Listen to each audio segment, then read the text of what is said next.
خالد بھائی یہ کیا کر رہے ہیں آپ؟ کیا کر رہا ہوں؟ کیا کرنا چاہیے؟ آخر کہاں جا رہے ہیں اور مجھے کیوں بٹھایا ہے اس طرح؟ یا اللہ، ارے مجھے خود نہیں پتا میں کیا کر رہا ہوں. یہ سب جو علامت ہے یہ قرب قیامت ہے.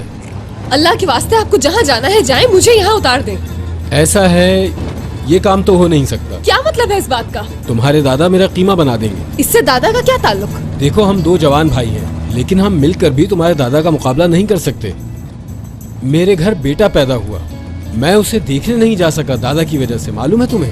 اور زیادتی دیکھو کہ آپریشن کر دیا گیا بچے کا، میرا انتظار بھی نہیں کیا. خالد بھائی یہ تو بہت غلط ہوا. ہاں تو سنت ہوتی ہے نا، سنت.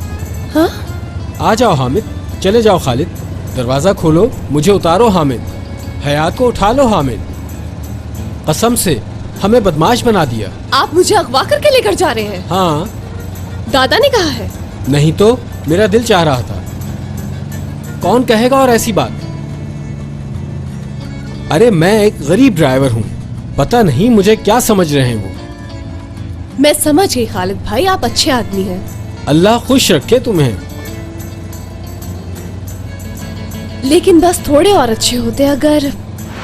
ہاں کاش. اچھا بھائی یہاں سے نا لیفٹ موڑ لیں اور مجھے گھر اتار دیں. ممکن نہیں، تمہیں کیسے بتاؤں؟ ممکن نہیں، میرے ساتھ بہت برا ہو جائے گا، ورنہ اتار دیتا میں.